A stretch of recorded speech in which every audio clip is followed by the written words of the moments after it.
Hello అండి అందరికీ. ఈరోజు నేను మీకు క్లియర్‌గా క్రోషే శారీ టాజిల్స్ ఎలా వేస్తారో చూపిస్తాను. నీడిల్ నెంబర్ 9 తీసుకోవాలి. అది రివర్స్‌లో 6 వచ్చింది. క్లాత్ తీసుకోవాలి. క్లాత్‌కి కంపల్సరీ జిగ్‌జాగ్ ఉండాలండి. లేకపోతే అంత నీట్‌గా కూర్చోదు క్రోషే వేస్తే. ఇలా థ్రెడ్ 6 పొరలు తీసుకోవాలి. 6 లేయర్స్ చుట్టుకొని ఒక నాట్ వేసుకొని పెట్టుకోవాలి. ముందుగా ఇలా థ్రెడ్‌ని మన వేలుకి వేసుకొని క్లాత్‌కి నీడిల్‌ని పెట్టుకొని ఇక్కడి నుంచి అవతల పక్క థ్రెడ్‌ని తీసుకొచ్చుకోవాలి. ఇక్కడ చూపిస్తున్నా చూడండి. నిదానంగా బాగా చూడండి. ఇంట్లో ఉన్న వాళ్ళకి బయట వేపించుకునే అవసరం లేకుండా ఇంట్లోనే ఈజీగా వేసుకోవచ్చు. కొంచెం ఎఫర్ట్ పెడితే చాలు ఈజీగా వస్తుంది. చూడండి ఇలా వేలు నుంచి నీడిల్‌కి పైకి చుట్టుకొని ఇలా పైకి దారం తీయాలి. ఫస్ట్ ఒకసారి ఇలా తీసిన తర్వాత ఒక చైన్ స్టిచ్ వేసుకోవాలండి. ఒక సింగిల్ చైన్ స్టిచ్ చూడండి ఇలా తీసాను కదా. ఇప్పుడు నీడిల్ పైనుంచి దారం తీసుకొని అవతల పక్కకి ఇగ్గుకోవాలి. ఇంకొకసారి చూపిస్తాను చూడండి. ఇలా పెట్టుకొని నీడిల్ పైన నుంచి దారం తీసుకొని అలా బయటికి ఇగ్గుకోవాలి. అది ఒక చైన్ స్టిచ్. ఫస్ట్ టైం వేసేటప్పుడు కంపల్సరీ క్లాత్కి డబల్ టైమే వేయాలి. గట్టిగా ఉండాలి కదా స్టిచ్. ఇలా డబల్ టైం సేమ్ మరి చైన్ స్టిచ్ ఇంకొకటి వేసుకోవాలి. ఇలా చూపిస్తున్నా. ఇలా చూడండి. ఇలా ఇప్పుడు చైన్ స్టిచెస్ వేసుకోవాలండి. సేమ్ అదే విధంగా నీడిల్ పైనుంచి దారం తీసుకొని అలా తీసుకుంటూ రావాలి చూడండి. నీడిల్ పైనుంచి దారం తీసుకోవాలి. ఇంకొకసారి చూపిస్తాను చూడండి. నీడిల్ పైన నుంచి దారం తీసుకోవాలి. ఇలా తీసుకొని మళ్ళీ సేమ్ అదే నీడిల్ పైనుంచి మళ్ళీ దారం తీసుకుంటూ రావాలి. ఇలా వేస్తే ఒక చైన్ స్టిచ్ అవుతుంది. చాలా ఈజీ, సింపుల్ అండి. కొంచెం నిదానంగా చూస్తే బాగా అర్థమవుతుంది చూడండి. ఇలా నీడిల్ నుంచి తీసుకోవాలి. 4 స్టిచెస్ వేసుకోవాలి. ఒక కుచ్చు కట్టాలంటే మినిమం 4 చైన్ స్టిచెస్ వేయాలి. ఇలా క్లాత్ని 2 వేళ్ళతో కరెక్ట్ సమానంగా పట్టుకొని నీడిల్ కరెక్ట్ స్ట్రైట్గా పెట్టుకొని ఇలా హోల్ చేసుకొని మళ్ళీ బట్టకి లాక్ చేసుకోవాలి. ఫస్ట్ మనం లాక్ చేసుకున్నాం కదా అలా. ఇదిగో చూడండి ఇలా మళ్ళీ మొత్తం లాక్ చేసుకోవాలి. బట్టకి లాక్ చేసుకొని మళ్ళీ మొత్తం చైన్కి లాక్ చేసుకోవాలి. ఇప్పుడు ఒక బీడ్ పెట్టుకోవాలి. ఇలా ఒక బీడ్ని తీసుకొని నీడిల్కి ఎక్కించుకొని మళ్ళీ సేమ్ దారంకి బీడ్ అనేది ఎక్కించాలి చూడండి ఇలాగా. మళ్ళీ ఇప్పుడు బీడ్కి లాక్ చేసుకోవాలి కంపల్సరీగా, లేకపోతే అంత బాగా నిలబడదు. ఇలా బీడ్కి లాక్ చేసుకోవాలి చూడండి.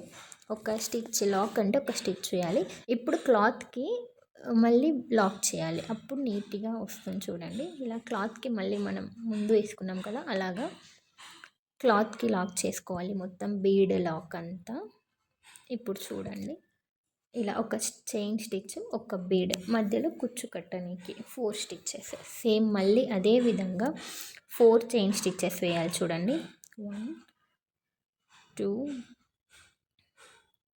3 4 చైన్ స్టిచ్చెస్ వేసిన తర్వాత మళ్ళీ సేమ్ నీట్గా క్లాత్ పట్టుకోవాలి. లేకపోతే ఇగ్గినట్లు వస్తుంది. మొత్తం వేసిన తర్వాత క్లాత్ని నీట్గా పట్టుకొని నీడిల్ని స్ట్రైట్గా పట్టుకొని హోల్డ్ చేసి లాక్ చేసుకోవాలి బట్టకి. లేకపోతే లాస్ట్కి ఇగ్గినట్టు కనిపిస్తుంది, నీట్గా రాదు ఫినిషింగ్. ఇలా క్లాత్కి లాక్ చేసుకోవాలి. మళ్ళీ 4 స్టిచ్చెస్ అయినాక మళ్ళీ ఒక బీడ్ వేసుకోవాలి. మరి ఒక బీడ్ వేసుకోవాలి. సేమ్ అదే విధంగా మళ్ళీ నీడిల్కి బీడ్ ఎక్కించుకొని మళ్ళీ దారంకి ఎక్కించి బీడ్ని ఫస్ట్ లాక్ చేసి తర్వాత బట్టకి లాక్ చేయాలి. ఇదే విధంగా చేయాలి. బీడ్స్ చైన్ ఇలానే వేయాలి. ఇలా లాస్ట్ బీడ్కి లాక్ చేసుకున్న తర్వాత లాస్ట్ కాబట్టి మళ్ళీ ఇంకొక లాక్ చేయాలి compulsory. First and last double lock చేయాలి క్లాత్కి. అప్పుడే బాగా గట్టిగా ఉంటుంది కుచ్చు. చూడండి డబల్ టైం లాక్ చేసుకోవాలి ఇలా. చాలా సింపుల్ అండి, ఈజీ. బయట ఎవరితోనో డబ్బులు ఇచ్చి వేపించుకోవడం కంటే ఇంట్లోనే కొంచెం ఎఫర్ట్ పెడితే మీరే మీ శారీస్కి ఈజీగా వేసుకోవచ్చు. క్లియర్గా స్కిప్ చేయకుండా చూడండి వీడియో. ఇప్పుడు లాస్ట్ లాక్ ఎలా వేస్తామంటే 2 స్టిచ్చెస్ వేయాలి చూడండి. ఇలా 2 స్టిచ్చెస్ వేసి నీడిల్ పై నుంచి నార్మల్గా 2 స్టిచ్చెస్ వేసిన తర్వాత పూర్తిగా దారంని ఇలా బయటకి ఇగ్గుకొని ఇక్కడ నీడిల్ తీసేసి ఇక్కడ వేలు దగ్గర దారంని ఇలా కట్ చేసుకొని ఇప్పుడు నీడిల్తో ఇక్కడ దారంని ఇక్కడ ఇగ్గేసేయాలి ఇట్లా. ఇప్పుడు గట్టిగా ఇగ్గితే లాక్ పడిపోతుంది, ఇంకా చూడదు. చూడండి, కావలిస్తే ఇలా గట్టిగా ఇగ్గాలి. ఇంకా చూడండి ఫినిష్ నీట్గా ఎంత బాగా వచ్చిందో. ఇలా గట్టిగా ఇగ్గాలి. దారంని నీట్గా ట్రిమ్ చేసుకోవాలి. ఇలా చూడండి నీట్గా ఇంత బాగా కనిపిస్తుంది. దీనికి మధ్య మధ్యలో కుచ్చు కడితే ఫినిష్ అవుతుంది మొత్తం. చూడండి ఫినిషింగ్ ఎంత నీట్గా వచ్చిందో. కుచ్చు కట్టి ఇదిగో చూడండి మొత్తం కుచ్చు కట్టాక ఇలా కనిపిస్తుంది. కుచ్చు అనేది నేను 120 స్ట్రాండ్స్ తీసుకొని మళ్ళీ దాన్ని డబల్ 240 అంటే 240 స్ట్రాండ్స్ వేస్తే ఇంత మందంగా నీట్గా కనిపిస్తుంది. కొంచెం పొరలే తీసుకొని వేస్తే అంత నీట్ లుక్ ఉండదు, ఎక్కువ వేస్తేనే మంచి లుక్ వస్తుంది. వీడియో నచ్చితే లైక్ చేయండి, ఫాలో చేయండి.